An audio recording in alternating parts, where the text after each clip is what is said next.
नमस्कार। पिछले वीडियो में हमने दो बैलों की कथा पाठ का दूसरा और तीसरा भाग पढ़ा। आज हम अगले दो भाग चौथा और पांचवा पढ़ेंगे। दोनों मित्रों को जीवन में पहली बार ऐसा साबिका पड़ा कि सारा दिन बीत गया और खाने को एक तिनका भी नहीं मिला। जब दोनों बैल हीरा और मोती मवेशी खाने में बंद कर दिए गए तो उनके जीवन में पहली बार ऐसा सरोकार साबिका यानी सरोकार वास्ता या मुलाकात ऐसी हुई कि सारा दिन बीत गया पर खाने को एक तिनका भी नहीं मिला। समझ में ही नहीं आता था कि ये कैसा स्वामी है। वो दोनों सोचने लगे कि समझ में नहीं आ रहा ये कैसा स्वामी है। इससे तो गया फिर भी अच्छा था। जूरी का साला गया इससे तो अच्छा था।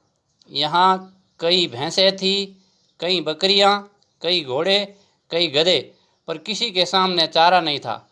मवेशी खाने में भैंसें, बकरियां, घोड़े, गधे, कई जानवर थे, पर किसी के सामने चारा नहीं था। सब जमीन पर मुर्दों की तरह पड़े थे। सब अधमरे से वहाँ मूर्छित होकर पड़े थे। कई तो इतने कमज़ोर हो गए थे कि खड़े भी नहीं हो सकते थे। सारा दिन दोनों मित्र फाटक की ओर टकटकी लगाए ताकते रहे।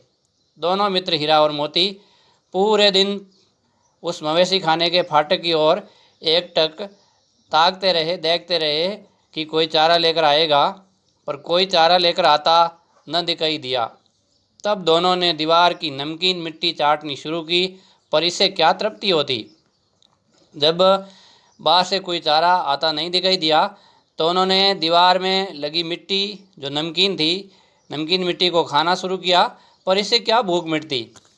रात को भी जब कुछ भोजन नहीं मिला तो हीरा के दिल में विद्रोह की ज्वाला दहक उठी। जब रात को भी उन्हें भोजन नहीं मिला तो हीरा को गुस्सा आ गया। मोती से बोला, अब तो नहीं रहा जाता मोती। मोती ने सिर लटकाए हुए जवाब दिया, मुझे तो मालूम होता है प्राण निकल रहे हैं। मोती ने कहा, मुझे ऐसा लग रहा है कि अब प्राण निकल जाएंगे। इतनी जल्द हिम्मत न हारो भाई, यहाँ से भागने का कोई उपाय निकालना चाहिए। हीरा ने कहा कि इतनी जल्दी हिम्मत नहीं हारना चाहिए, यहाँ से भागने का कोई न कोई उपाय करना चाहिए। आओ दीवार तोड़ डाले। हीरा ने कहा, आओ दोनों मिलकर के दीवार तोड़ देते हैं। मुझसे तो अब कुछ नहीं होगा। मोती ने कहा, मुझसे तो अब कुछ नहीं होगा, बस इसी बूते पर अकड़ते थे। हीरा ने कहा, बस इतना ही दम था जिस दम पर आप घमंड करते थे। सारी अकड़ निकल गई, सारा घमंड निकल गया। बाड़े की दीवार कच्ची थी, हीरा मजबूत तो था ही। अपने नुकीले सींग दीवार पर गड़ा दिए और जोर मारा तो मिट्टी का एक चिप्पड़ निकल आया। हीरा चूँकि मजबूत था, उसने अपने नुकीले सींग दीवार में गड़ा दिए और जोर मारा तो मिट्टी की एक पट्टी बाहर निकल आई। फिर तो उसका साहस बढ़ा। इसने दौड़ दौड़ कर दीवार पर चोटें की और हर चोट में थोड़ी थोड़ी मिट्टी गिराने लगा। अब हीरा दौड़ दौड़ करके दीवार पर चोटें मार रहा था और हर चोट में कुछ न कुछ वो मिट्टी गिरा रहा था। उसी समय कांजी हौस का चौकीदार लालटेन लेकर जानवरों की हाजिरी लेने आ निकला। उसी वक्त कांजी हौस का जो चौकीदार था वो हाथ में लालटेन लिए हुए आया और ये पता करने आया कि जानवर पूरे हैं या नहीं। इस तरह वो जानवरों की हाजिरी लेने निकला। हीरा का उजड़पन देखकर उसने उसे कई डंडे रसीद किए। हीरा जब इस तरह दीवार गिरा रहा था सींग मार मार करके, तो उसका असभ्य व्यवहार देख करके उसने चौकीदार ने हीरा पर कई डंडे बरसा दिए और मोटी सी रस्सी से बांध दिया। मोती ने पड़े पड़े कहा, आखिर मार खाई, क्या मिला? अपने बूते भर जोर तो मार दिया। हीरा ने कहा, जितना मेरे में साहस था, दम था, उतना लगाकर मैंने कम से कम जोर तो लगाया। ऐसा जोर मारना किस काम का कि और बंधन में पड़ जाएं। मोती ने कहा, ऐसा जोर मारना किस काम का, पहले से ही बंधन में थे, मवेशी खाने में बंद थे और ऊपर से अब रस्सी से बांध दिया। ऐसा जोर मारना किस काम का? जोर तो मारता ही जाऊंगा, चाहे कितने ही बंधन पड़ते जाएं। हीरा ने कहा, चाहे कितने ही बंधन पड़े पर मैं कोशिश तो करता ही रहूँगा। जब हम स्वतंत्र हो गए हैं तो आज़ाद होने के लिए कोशिश तो करनी ही पड़ेगी, ऐसा हीरा ने मोती से कहा। जान से हाथ धोना पड़ेगा, जान से हाथ धोना पड़ेगा, ऐसा मोती ने कहा कि आपको ऐसा करके जब ज़्यादा डंडे पड़ेंगे तो मरना पड़ेगा। कुछ परवाह नहीं, यूँ भी तो मरना ही है। सोचो दीवार खुद जाती तो कितनी जानें बच जाती। अब हीरा ने कहा कि मुझे जान की परवाह नहीं है, मरना यूँ भी है और वैसे भी मरना है, भूख मर करके भी मरना है, नहीं तो संघर्ष तो करना चाहिए। सोचो दीवार खुद जाती तो कितनी जानें बच जाती, अगर ये दीवार टूट जाती तो कितने जानवर, कितने ये मवेशी बच जाते। इतने भाई यहाँ बंद हैं, किसी की देह में जान नहीं है। 2-4 दिन और यही हाल रहा तो सब मर जाएंगे। सारे जानवर अर्ध मरे से मूर्छित पड़े हैं। 2-4 दिन और यही हाल रहा तो सब मर जाएंगे, कोई नहीं बचेगा। तो मरना तो ऐसे ही है। हाँ ये बात तो है। अच्छा तो ला, फिर मैं भी जोर लगाता हूँ। मोती ने कहा, हाँ ये तो बात आपकी ठीक है, तो अच्छा ठीक है, तो फिर मैं भी जोर लगाता हूँ। मोती ने भी दीवार में उसी जगह सींग मारा, थोड़ी सी मिट्टी गिरी और फिर हिम्मत बढ़ी। फिर तो वह दीवार में सींग लगाकर इस तरह जोर करने लगा मानो किसी प्रतिद्वंदी से लड़ रहा है। फिर तो वह भी इस तरीके से जोर लगाने लगा मानो किसी विरोधी से, प्रतिद्वंदी से लड़ रहा है। आखिर कोई 2 घंटे की जोर आजमाई के बाद दीवार ऊपर से लगभग 1 हाथ गिर गई। 2 घंटे भर उसने जोर आजमाइश की, सींग मारे दीवार में, तो ऊपर से लगभग 1 हाथ दीवार गिर गई। उसने दूनी शक्ति से दूसरा धक्का मारा तो आधी दीवार गिर पड़ी। डबल ताकत लगा करके उसने दूसरा धक्का मारा तो आधी दीवार नीचे गिर गई।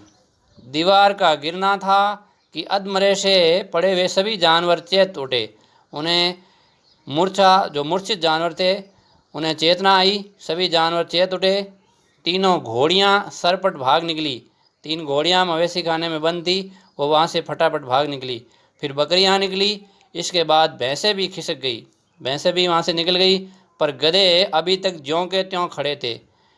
गधे थे वो वहीं थे, उस मवेशी खाने से निकले नहीं। हीरा ने पूछा, तुम दोनों क्यों नहीं भाग जाते? हीरा ने उन दोनों गधों से पूछा कि तुम यहाँ से क्यों नहीं भाग जाते? एक गधे ने कहा, जो कहीं फिर पकड़ लिए जाए। उसने कहा कि अगर दोबारा फिर पकड़ लिए जाएं तो क्या हर्ज है, अभी तो भागने का अवसर है। हीरा ने कहा, तो क्या नुकसान है, अभी तो आपको भागने का अवसर है। हमें तो डर लगता है, हम यहीं पड़े रहेंगे। उन दोनों ने कहा कि हमें तो डर लगता है, हम तो यहीं पड़े रहेंगे, यहाँ से नहीं भागेंगे। आधी रात से ऊपर जा चुकी थी। दोनों गधे अभी तक खड़े सोच रहे थे कि भागें या न भागें, और मोती अपने मित्र की रस्सी तोड़ने में लगा हुआ था। अब गधे दोनों सोच रहे थे कि भागें या न भागें, विचार विमर्श कर रहे थे, और इधर मोती अपने मित्र की रस्सी तोड़ने में लगा हुआ था, क्योंकि वो रस्सी से बंधा हुआ था। जब वह हार गया तो हीरा ने कहा, तुम जाओ मित्र, मुझे यहीं पड़ा रहने दो, शायद कहीं भेंट हो जाए। मोटी रस्सी थी, टूटी नहीं, तो हीरा ने कहा कि तुम चले जाओ यहाँ से, मुझे यहीं पड़ा रहने दो, शायद फिर हम कहीं मिलेंगे, कहीं हमारी भेंट हो जाएगी। मोती ने आंखों में आंसू लाकर कहा, तुम मुझे इतना स्वार्थी समझते हो हीरा? हम और तुम इतने दिनों एक साथ रहे, आज तुम विपत्ति में पड़ गए तो मैं तुम्हें छोड़कर अलग हो जाऊं? जो विपत्ति में, संकट में, मुसीबत में काम आता है वही सच्चा मित्र होता है। इसी मित्रता को निभाते हुए मोती ने आंखों में आंसू लाते हुए कहा कि आज जब तुम विपत्ति में हो तो मैं तुम्हें छोड़ करके कैसे अलग हो सकता हूँ। हीरा ने कहा, बहुत मार पड़ेगी, लोग समझ जाएंगे यह तुम्हारी शरारत है। जब दीवार गिर जाएगी, तुम यहाँ से नहीं निकलोगे, तो लोग यही समझेंगे कि ये तुम्हारी सब शरारत हैं, तुम्हारी करतूत हैं, इसलिए तुम्हें यहाँ से चले जाना चाहिए। मोती गर्व से बोला, जिस अपराध के लिए तुम्हारे गले में बंधन पड़ा, उसके लिए अगर मुझ पर मार पड़े तो क्या चिंता। इतना तो हो ही गया कि 9-10 प्राणियों की जान बच गई, वे सब तो आशीर्वाद देंगे। अब यहाँ मोती हीरा को कह रहे हैं कि उस बात की चिंता नहीं, मुझे मार पड़े तो पड़े, पर इतना तो हुआ कम से कम 9-10 प्राणियों की जान तो बची है। यहाँ मोती के आशावादी होने का पता चलता है। वो आशावादी हैं कि वो भी यहाँ से मुक्त हो जाएगा, और साथ ही साथ वो स्वार्थी नहीं है, कम से कम दूसरे जानवरों की उसने रक्षा की। तो वो कह रहे हैं कि क्या चिंता, इतना तो हो ही गया, 9-10 प्राणियों की जान बच गई, वे सब तो आशीर्वाद देंगे। यह कहते हुए मोती ने दोनों गधों को सींगों से मार मार कर बाड़े के बाहर निकाला और तब अपने बंधु के पास आकर सो रहा। फिर जब वो गधे बाहर नहीं निकले तो मोती ने दोनों गधों को सींगों से मार करके बाड़े से बाहर निकाल दिया और फिर अपने बंधु के मित्र के पास में आकर सो गया। भोर होते ही मुंशी और चौकीदार तथा अन्य कर्मचारियों में कैसी खलबली मची, इसके लिखने की ज़रूरत नहीं है। अब लेखक कहते हैं, जब सुबह हुआ तो मुंशी और चौकीदार और अन्य कर्मचारी वहाँ आए। जब उन्होंने वहाँ जानवरों को नहीं देखा, उनमें जितनी खलबली मची वो यहाँ लिखने की आवश्यकता नहीं है। बस इतना ही काफ़ी है कि मोती की खूब मरम्मत हुई और उसे भी मोटी रस्सी से बांध दिया गया। बस इतना कहना काफ़ी है कि मोती को खूब मारा गया और उसे बड़ी रस्सी से बांध दिया गया। 1 सप्ताह तक दोनों मित्र वहाँ बंधे पड़े रहे। किसी ने चारे का एक तृण भी न डाला, किसी ने चारे का एक तिनका भी नहीं डाला।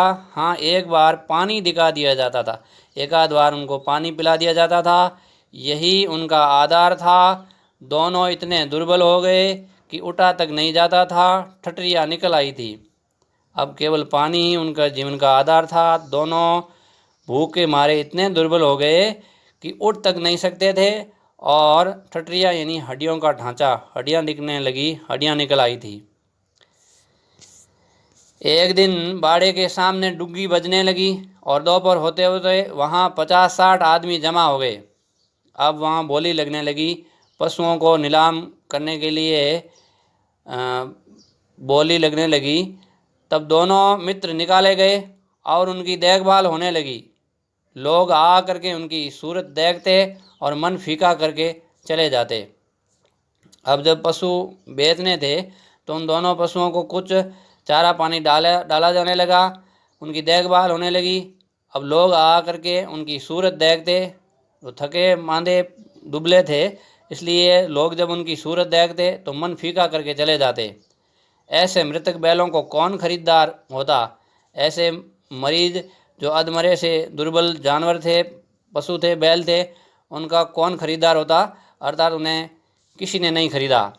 सहसा एक दड़ियल आदमी जिसकी आंखें लाल थी और मुद्रा अत्यंत कठोर आया और दोनों मित्रों के कूलों में उंगली गोद कर मुंशी जी से बातें करने लगा। इतने में एक दाढ़ी वाला आदमी जिसकी आंखें लाल थी, मुद्रा अत्यंत कठोर मुद्रा वाला दड़ियल आदमी आया। दोनों मित्रों के कूलों में अंगुली गोद करके, अंगुली दबा करके वो मुंशी जी से बातें करने लगा। उसका चेहरा देख करके अंतर्ज्ञान से दोनों मित्रों के दिल कांप उठे। दोनों ने हीरा और मोती उस दड़ियल आदमी को देख करके उनका दिल कांप उठा। वह कौन है और उन्हें क्यों टंटोल रहा है, इस विषय में उन्हें कोई संदेह नहीं हुआ। अब उन्हें पता चल गया कि ये कौन है और हमें क्यों देख रहा है। उनका संदेह दूर हो गया।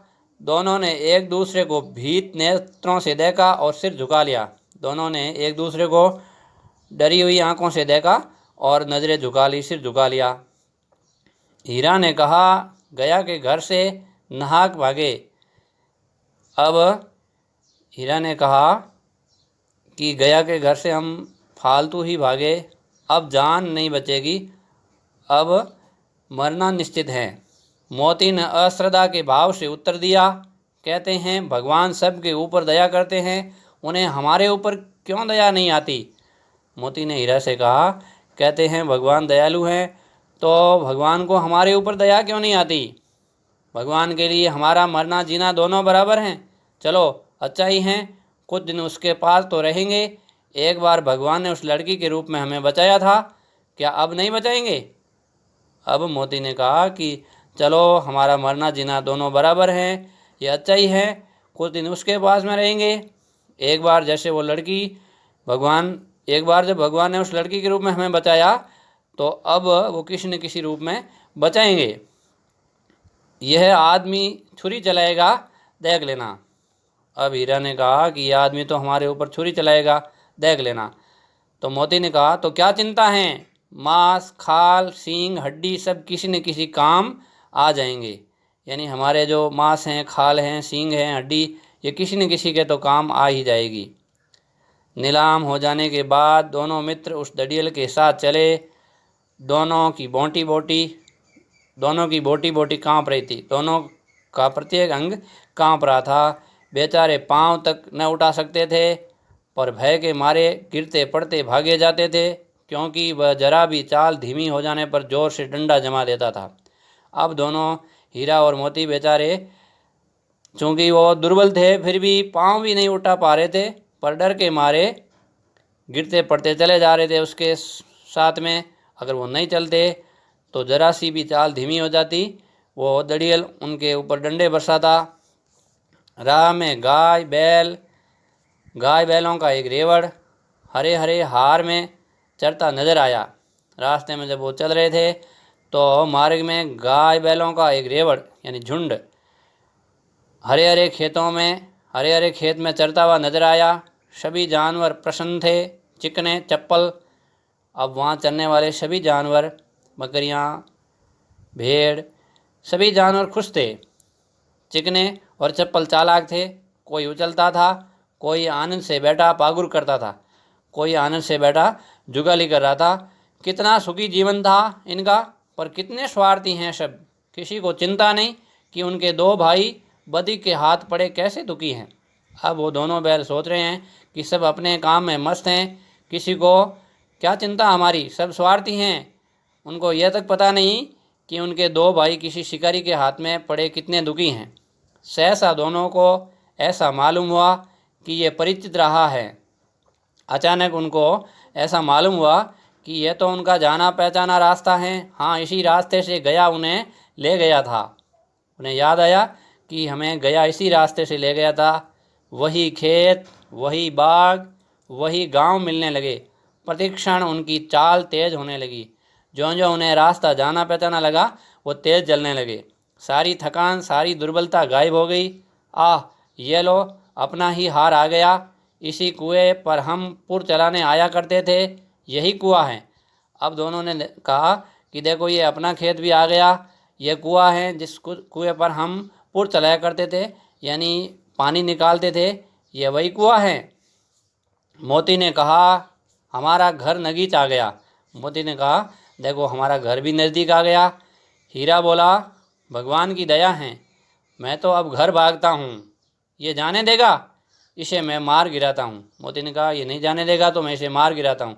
नहीं नहीं, दौड़कर थान पर चलो, वहाँ से हम आगे नहीं जाएंगे। दोनों उन्मत्त होकर, मतवाले होकर, बछड़ों की भांति कुलेले करते हुए यानी क्रीड़ा करते हुए घर की ओर दौड़े। वह हमारा थान है। दोनों दौड़ करके अपने थान पर आए और खड़े हो गए। दड़ियल भी पीछे पीछे दौड़ा चला आता था। दोनों पशु वहाँ से भाग करके अपने थान पर आ गए, जहाँ उन्हें चारा डाला जाता था, वहाँ आकर खड़े हो गए। और वो दड़ियल भी उनके पीछे पीछे दौड़ता चला आ रहा था। झूरी द्वार पर बैठा धूप खा रहा था। बैलों को देखते ही दौड़ा और उन्हें बारी बारी से गले लगाने लगा। मित्रों की आंखों से आनंद के आंसू बहने लगे। एक झूरी का हाथ चाट रहा था। अब दोनों मित्र जो पशु थे, उनकी आंखों में भी आंसू बहने लगे और झूरी भी दौड़ा और उन्हें गले लगा दिया। एक बैल झूरी का हाथ चाटने लगा। दड़ियल ने जाकर बैलों की रस्सियां पकड़ ली। झूरी ने कहा मेरे बैल हैं। तुम्हारे बैल कैसे? मैं मवेशी खाने से नीलाम लिए आता हूँ। उस दड़ियल ने कहा कि मैं कांजी हों से इनको नीलाम करके ले आया हूँ, ये बैल मेरे हैं। मैं तो समझा चुराए लिए आते हो। झूरी ने कहा मैं तो ऐसा समझ रहा हूँ कि तुम चुरा करके लेकर आ रहे हो। चुपके से चले जाओ, मेरे बैल हैं, मैं बेचूंगा तो बिकेंगे, किसी को मेरे बैल नीलाम करने का क्या अख्तियार है। झूरी ने कहा कि ये बैल मेरे हैं, चुपके से यहाँ चले जाओ, मैं तो ऐसा सोच रहा हूँ कि तुम चुरा के लाए हो, मैं बेचूंगा तो बिकेंगे। किसी को मेरे बैल नीलाम करने का क्या अख्तियार है, यानी क्या अधिकार है? जाकर थाने में रपट कर दूंगा। उसने जोरी ने कहा कि मैं थाने में जाकर सूचना कर दूंगा, रिपोर्ट लिखवा दूंगा। मेरे बैल हैं, इसका सबूत यह है कि ये मेरे द्वार पर खड़े हैं। जोरी ने कहा ये बैल मेरे हैं, इसका सबूत यह है कि ये मेरे दरवाजे पर खड़े हैं। दड़ियल झल्लाकर बैलों को ज़बरदस्ती पकड़ ले जाने के लिए बढ़ा। अब उसने गुस्सा करके उस दड़ियल ने बैलों को पकड़ने का प्रयास किया, आगे बढ़ा। उसी वक्त मोती ने सींग चलाया। दड़ियल पीछे हटा, मोती ने पीछा किया। ज्यों ही उसने रस्सी पकड़ने का प्रयास किया तो मोती ने उस पर सींग चलाया। दड़ियल थोड़ा पीछे हटा तो मोती ने उसका और पीछा किया। दड़ियल आगे भागा, मोती पीछे दौड़ा। गांव के बाहर निकल जाने पर वह रुका। जब गांव से बाहर दड़ियल को कर दिया तब जाकर के मोती वहाँ रुका, पर खड़ा दड़ियल का रास्ता देख रहा था। पर यह देख रहा था कि दड़ियल रुक तो नहीं रहा है, उसे देखता रहा। दड़ियल दूर खड़ा धमकियां दे रहा था, गालियां निकाल रहा था, पत्थर फेंक रहा था और मोती विजयी सूर की भांति उसका रास्ता रोके खड़ा था। अब वो डर के मारे भागा जा रहा था, धमकियां दे रहा था, गालियां दे रहा था, पत्थर फेंक रहा था, पर मोती एक सूरवीर की भांति वहाँ डट करके खड़ा था, उसका रास्ता रोके हुए खड़ा था। गांव के लोग ये तमाशा देख रहे थे और हंसते थे। जब दड़ियल हार कर चला गया तो मोती अकड़ता हुआ लौटा।